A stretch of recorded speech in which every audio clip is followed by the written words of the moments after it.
Ya, Sally dan juga pemirsa, kita baru saja kemarin malam mendengar pidato yang sangat hebat dan luar biasa sekali dari Presiden kami, Presiden Prabowo Subianto di PBB, di Forum Internasional, di mana Presiden Prabowo Subianto beberapa kali menyerukan perdamaian untuk Palestina dan ataupun untuk Gaza seperti itu. Kira-kira seberapa kuat sih pidato dari Presiden Prabowo Subianto untuk mengungkapkan perdamaian bagi Palestina? Kita akan membahasnya secara langsung bersama Mbak Tia Mariatul Kiptia selaku analis Timur Tengah dari Universitas Bina Nusantara. Halo, selamat pagi Mbak Tia. Selamat pagi, Mbak. Mbak Tia, sebelumnya terima kasih banyak telah berkenan untuk bergabung bersama kami di Sinpo TV dalam Menyapa Indonesia Pagi. Mbak Tia, kita melihat kemarin malam Presiden Prabowo Subianto mengungkapkan pidatonya di PBB sangat luar biasa sekali. Bagaimana Mbak Tia menilai substansi isi pidato dari Presiden Prabowo Subianto di PBB tersebut dalam sebuah penyeruan perdamaian di Gaza? Silakan Mbak Tia. Kali ini saya harus memuji beliau ya. Biasanya kan saya juga sering juga mengkritik terutama terkait dengan kebijakan. Tapi ketika melihat speech beliau di PBB, kali ini saya harus memuji beliau. Bagus begitu ya. Bahkan sangat bagus dan ada satu perbedaan, ada satu statement yang cukup strict bagaimana posisi Indonesia dalam politik global sangat mendukung Palestina dan konsisten untuk terus mendukung Palestina. Kata-kata yang saya soroti adalah jika Israel mengakui Palestina sebagai negara, maka Indonesia juga akan mengakui Israel sebagai negara. Ini tidak pernah terjadi sebelumnya, Mbak. Di periode yang lalu, Indonesia menyatakan hal itu di forum internasional, apalagi di PBB, begitu ya. Jadi Kementerian Luar Negeri ataupun pemerintahan yang sudah-sudah pada periode yang lalu strict mendukung Palestina, tapi tidak pernah clear menyatakan statement ini. Jadi two-state solution itu memang mengarahnya ke arah sana. Artinya dua negara hidup berdampingan secara damai, Indonesia dan Israel, Palestina dan Israel. Kemudian Indonesia juga artinya ketika meminta untuk Palestina berdiri, maka otomatis itu juga akan mendukung berdirinya negara Israel begitu. Jadi mudah-mudahan ini publik Indonesia tidak menyalahartikan ya, tidak mensalah tafsirkan begitu statement dari beliau. Karena saya melihat di beberapa komentar publik begitu ya, terutama di media sosial, sudah mulai banyak yang melintir nih, seolah-olah Pak Presiden ini adalah pro terhadap Israel begitu. Ini justru statement ini menunjukkan bagaimana Indonesia sangat strict untuk mendukung berdirinya negara Palestina. Artinya kalau Israel ready untuk mendukung berdirinya negara Palestina, penafsiran two-state solution itu mengandung makna bahwa Indonesia juga siap mengakui Israel sebagai negara. Demikian, Mbak. Terkait juga bagaimana posisi Indonesia di mata dunia di Timur Tengah setelah pernyataan Presiden di PBB. Apakah akan memperkuat peran Indonesia sebagai penengah dalam konflik kedua negara ini, Mbak Tia? Saya melihat bahwa peran Indonesia dalam politik global justru isu Palestina Israel. Jika Indonesia kemarin Pak Presiden tidak strict dalam speech-nya mengenai dukungan Indonesia terhadap Palestina, itu Indonesia is nothing. Justru memang harus kuat demikian ya. Sampai yang kedua itu di sesi dua, pas begitu debat itu sampai mengetuk-ngetuk podium ya Pak Presiden. Dan masyarakat Indonesia, rakyat Indonesia menyaksikan itu. Dan jujur ya, kita cukup bangga juga gitu. Kita cukup bangga setelah 2 dekade kalau tidak salah ya, tidak menghadiri langsung sebagai speaker di forum PBB. Kali ini Presiden kita langsung memberikan speech-nya dan ini momentumnya sangat bagus sekali karena berkaitan dengan deklarasi dari beberapa negara Eropa, negara besar bahkan, untuk mendukung sovereignty atau kedaulatan Palestina. Jadi begitu Pak Presiden menyatakan speech-nya di forum tersebut, momentumnya sangat tepat. Artinya memang Pak Presiden harus memprioritaskan kalimat dukungan terhadap Palestina adalah di poin pertama dalam speech-nya di PBB. Dan saya melihat bahwa itu beliau lakukan, begitu ya. Itu beliau lakukan bahkan berulang-ulang. Selain juga beliau memberikan beberapa pernyataan, terutama pada sesi kedua mengenai revise UN atau PBB ke depan supaya semuanya itu bisa mengarah kepada arah perdamaian. Kalau sekarang kan agak sulit ya Mbak ya, karena ketika perdamaian itu akan tercipta, kemudian Amerika Serikat memveto, akhirnya cancel kembali. Nah ini perlu direvisi dan ini disampaikan oleh Pak Presiden dan bagus begitu ya, bagus. Kalau kalau memang tidak bagus ya saya sebagai akademisi akan mengkritisi, tapi kalau bagus memang saya sampaikan bagus, begitu Mbak. Oke, berarti tandanya tadi Mbak Tia katakan bahwa Presiden Prabowo Subianto ini mengungkapkan dengan saat momen yang sangat tepat sekali ya Mbak Tia ya di situ Betul, ya. betul. Dan Mbak Tia kalau kita berbicara soal dari sisi diplomasi, apakah posisi Indonesia ini berhasil memposisikan sebagai suara moral di tengah konflik global yang sedang terjadi saat ini dan juga apakah ini masih dianggap sebagai normatif? Ya, saya pikir dengan Mbak speech Tia? yang beliau sedikit keras, itu cukup berhasil juga. Terbukti, ya memang ini penyebabnya bukan hanya dari Indonesia, tapi artinya yang memvote bahwa Palestina itu berdiri sebagai negara itu terus bertambah, Mbak, dari 114 dulu ya, kemudian naik 143, kemudian naik lagi dan bahkan data terakhir itu adalah mencapai 157 negara yang mendukung berdirinya negara Palestina begitu. Jadi memang Indonesia itu cukup dilihat juga di forum PBB dan ini juga evidence-nya bisa dilihat bagaimana ketika setelah forum selesai itu Indonesia juga termasuk negara yang diajak oleh Presiden Trump untuk meeting terbatas kan itu tidak semua presiden ya yang ikut. Saya lihat itu ada Mesir kalau tidak salah ada beberapa negara Arab, kemudian Indonesia masuk di dalamnya. Artinya Indonesia cukup dilihat juga dalam politik global begitu. Apalagi setelah speech-nya beliau juga ada standing applause dari berbagai negara. Jadi ini merupakan apa namanya satu langkah yang cukup baik dan statement beliau yang menyatakan bahwa akan mengakui negara Israel juga ketika Israel mengakui Palestina, ini juga satu kalimat yang cukup ada kemajuan atau keberanian untuk menyatakan itu di forum PBB yang sebelumnya oleh pemimpin-pemimpin kita tidak pernah menyebutkan hal itu. Mudah-mudahan saya sekali lagi harapan saya publik tidak salah tafsir dengan kata-kata tersebut begitu ya. Jadi bukan mendukung Israel begitu karena di media sosial sudah banyak yang melintir tuh Mbak. Jadi seolah-olah kita mendukung Israel gitu. Harus dimaknai dengan secara benar, dengan secara cermat, kemudian harus memahami apa arti kata dari two state solution itu tadi. Begitu Mbak. Mbak Tia, tapi menurut Mbak Tia sendiri apa sih yang menjadi sebuah tantangan terbesar bagi sebuah negara ataupun berbagai negara yang memang untuk menyatukan ataupun perdamaian bagi kedua negara ini Mbak Tia? Karena memang kalau kita ketahui kan sudah banyak sekali negara yang menyerukan Ya. perdamaian antara kedua negara tersebut Mbak Tia.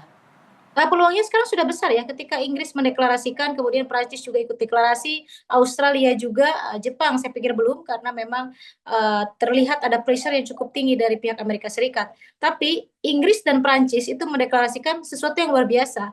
Ini kemajuan yang luar biasa. Saya dengan Inggris dan Prancis mendeklarasikan, saya optimis bahwa ke depan akan segera berdiri negara Palestina. Tinggal hanya saja kita melihat bagaimana Amerika di bawah pemerintahan Trump itu tetap membackup Israel atau tidak. Kalau Amerika setuju dengan two state solution, saya percaya Palestina akan segera merdeka, akan berdiri sebagai satu negara. Karena memang begini, kenapa saya menyebut selalu Amerika Amerika? Karena tanpa Amerika Israel is nothing, nggak ada apa-apanya sebetulnya. Dia kurang punya kekuatan untuk bisa melakukan berbagai aksi genocide misalnya di Gaza untuk melakukan segala serangan ke arah Palestina dan untuk melarang berdirinya negara Palestina. Karena Netanyahu berulang kali tidak akan pernah terjadi negara Palestina. Kenapa dia berani menyatakan itu? Karena backupnya sangat kuat dari Amerika Serikat. Begitu. Jadi harapan saya mudah-mudahan setelah meeting dengan Gulf countries begitu ya, Trump berubah pikiran, minimal agree atau tidak memveto itu sudah bagus sehingga dilanjutkan bagaimana ke depan untuk berdirinya negara Palestina ini mengenai perwakilan kedutaan di berbagai negara yang sudah vote, kemudian teritorinya harus jelas, kemudian poin-poinnya berdirinya negara Palestina seperti apa, kepemimpinannya seperti apa, atau di Syria juga kan bisa begitu ya. Begitu rezim Assad tumbang diganti dengan pemerintahan baru begitu ya. Walaupun memang case-nya berbeda ya. Jangan disalah tafsirkan juga. Tapi artinya itu mudah sebetulnya kalau semua negara 157 negara itu yang memvote berdirinya negara Palestina itu konsisten untuk melanjutkan atau merealisasikan two state solution ini. Dan Indonesia harus terus bukan badan pengawas, artinya Indonesia harus terus terlibat dalam politik ini karena itulah bargaining position Indonesia dalam politik global, Mbak. Jadi seksinya Indonesia itu justru ketika menyatakan tentang berdirinya negara Palestina, baik di OIC, di forum PBB, di international forum yang lain begitu. Karena memang tidak ada hal lain yang bisa menjadikan Indonesia dilihat oleh politik global dari berbagai isu. Demikian, Mbak. Seksinya Indonesia itu ada di mana ketika Presiden Prabowo Subianto menyuruhkan sebuah perdamaian. Tadi juga Iya, Mbak Tia sempat mengatakan bahwa Israel ini tanpa Amerika Serikat bukan apa-apa seperti itu ya. It's nothing seperti itu ya Mbak Tia ya. iya, Mbak iya. Tia kalau Mbak Tia melihat, apakah Mbak Tia di sana melihat adanya dimensi politik domestik yang ingin ditunjukkan mungkin melalui pidato tersebut dalam forum internasional itu Mbak Tia atau seperti apa? Iya, tentu, tentu. Saya melihat begitu. Pak Prabowo itu bukan ingin dilihat oleh forum PBB sebetulnya. Saya melihatnya beliau sampai mengetuk meja, sampai strict, sampai memberikan statement yang luar biasa keras. Begitu ada beberapa kalimat juga yang berapi-api. Saya melihat dia ingin dilihat oleh rakyatnya. Dia kan senang kalau dia berpidato, kemudian rakyat mengapresiasi. Makanya tadi saya menyinggung bahwa ini jangan disalah artikan tentang Indonesia akan mengakui Israel. Jadi harus dipahami betul tentang konsep two state solution ini. Karena apa? Saya apresiat ya kepada Pak Presiden, Pak Prabowo. Jadi saya melihat bukan lebih ingin show off di forum PBB. Saya pikir kalau show off beliau sudah cukup ya karena sering visit untuk beberapa kunjungannya ke luar negeri. Jadi saya melihat bahwa untuk kali ini Pak Presiden tampil di UN Forum itu adalah ingin dilihat oleh rakyatnya bahwa saya nih bisa tegas. Saya presiden Anda, saya bisa tegas, saya mendukung Palestina. Itu yang ingin beliau tunjukkan kepada rakyatnya. Sehingga ini memberikan efek domestik politik begitu ya. Apakah untuk next election ya, untuk next presiden atau bagaimana? Tapi dengan speech beliau di UN itu banyak sekali yang mengapresiasi speech-nya beliau begitu, Mbak. Nah, Mbak Tia, ini mungkin juga banyak orang yang bertanya, mengapa sekarang Prancis ini membalik arah untuk mendukung Palestina? Apakah memang ada pengaruh dari Indonesia yang akhirnya membuat Prancis mendukung dari kemerdekaan Palestina, Mbak Tia? Banyak hal bukan hanya dari Indonesia ya, karena di Eropa sekarang kan ekonominya sedang kurang baik begitu ya. Jadi realistis lah, pressure ekonomi itu adalah yang paling cukup signifikan mempengaruhi foreign policy satu negara. Ketika negara-negara Eropa sedang tidak baik-baik saja dalam hal ekonomi, maka realistis jalan lain harus ditempuh. Kalau misalnya Amerika dan Israel tidak cukup untuk memberikan kontribusinya terhadap perekonomian mereka, maka jalan lain itu yang saya maksudkan adalah bisa kerjasama dengan negara-negara Arab misalnya, atau belum lama Prancis menjual senjata ke Indonesia misalnya, sementara secara garis politik globalnya Indonesia atau foreign policy atau kebijakan luar negeri Indonesia terhadap Palestina sangat strict. Maka semua harus mengikuti begitu. Ya itu hanya sebagian atau split daripada efek Indonesia terhadap Prancis yang memang ada persoalan jual beli senjata itu gitu ya. Mungkin di hal ekonomi juga ada hal lain, tidak hanya senjata dengan Prancis ini karena Macron tuh kunjungannya kemarin cukup lama ya ke Indonesia itu. Belum lagi dengan Gulf countries, dengan negara-negara Teluk yang cukup signifikan punya resource yang itu dibutuhkan oleh negara-negara Eropa. Jadi realistis kalau misalnya Eropa yang saat ini sedang tidak baik-baik saja ekonominya, kurang baik lah ya, sampai di titik krisis tidak, tapi kurang baik, bisa melakukan kerjasama atau expand economic operations dengan negara-negara selain Israel dan Amerika, itu bagus begitu. Jadi memang buat saya itu mereka sedang memainkan national interest atau kepentingan negaranya masing-masing begitu. Mbak Tia, seberapa penting sih konsistensi setelah pidato ini? Kira-kira apa sih langkah yang harus dilakukan, langkah konkret misalnya yang harus dilakukan oleh Indonesia agar hal ini tuh tidak berhenti pada retorika saja, Mbak Tia? Iya, pertama mungkin secara general ya untuk next step satu dalam jangka panjang itu PBB memang harus direvisi. Artinya veto itu jangan sampai menghalangi perdamaian dunia seperti yang disampaikan oleh presiden kita dalam speech-nya begitu ya. Itu untuk jangka panjang karena proses revisi itu kan panjang dan lama begitu ya. Belum lagi kalau misalnya P5 itu atau negara-negara lain yang mempunyai veto tidak setuju begitu. Seperti Jerman, Rusia, Cina yakin mereka setuju untuk di-delete misalnya hak veto itu. Kalau di-delete kan mereka juga harus ter-delete gitu ya dari hak veto mereka. Sementara itu penting buat negara-negara besar itu begitu. Itu pertama untuk jangka panjang. Yang kedua, supaya negara Palestina ini berdiri dan sovereignty yang sudah diakui ini dijalankan, artinya memang harus ada poin yang jangka pendek. Apa jangka pendeknya? Harus ada pressure terutama dari negara-negara Arab yang memang dibutuhkan secara energinya oleh pihak negara-negara Eropa. Bagaimana negara Eropa ini yang punya power luar biasa dalam politik global merealisasikan apa yang mereka deklarasikan. Jadi not only declarations di dalam di depan forum, di publik begitu ya, tapi Prancis, Inggris terutama dua negara besar itu harus merealisasikan apa yang mereka deklarasikan. Jadi sekali lagi mereka harus merealisasikan apa yang mereka deklarasikan. Artinya bisa jadi ini akan ada meeting lanjutan untuk merealisasikan berdirinya negara Palestina dari mulai teritori masing-masing teritori Israel dengan Palestina harus dibahas kembali. Kemudian bagaimana Israel harus keluar dari Gaza secepatnya, West Bank dan lain-lain area-area bagian Israel dan Palestina harus jelas begitu ya. Kemudian international law juga harus dilibatkan.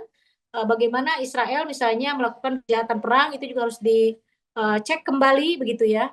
Kemudian setelah itu hak-hak negara Palestina itu harus di apa namanya di list kembali dijelaskan. Kemudian Israel tidak bisa semenang-menang tidak bisa sewenang-wenang lagi ketika Palestina dideklarasikan sudah merdeka, sama seperti Indonesia dulu ya. Ketika dideklarasikan merdeka 1945 ya penjajah ya harus pergi gitu ya. Tapi karena ini two state solution artinya Israel tidak bisa intervensi lagi, tidak bisa mendominasi lagi dan tidak bisa semena-mena lagi apa yang menjadi hak-hak dari Palestina. Demikian, Mbak. Oke, baik. Terima kasih banyak Mbak Tia atas pemaparannya, sangat luar biasa sekali. Tadi juga sempat dikatakan oleh Mbak Tia di mana kalau untuk melakukan langkah konkret ke depannya dari bangsa Indonesia ini, yaitu harus melakukan beberapa langkah seperti salah satunya adalah evaluasi dari PBB. Seperti itu ya, ada revisi dari PBB sendiri. Seperti itu ya Mbak Tia ya. Mbak Tia, terima kasih banyak atas pemaparannya, luar biasa sekali. Terima kasih, sehat selalu Mbak Tia. Selamat pagi. Selamat pagi.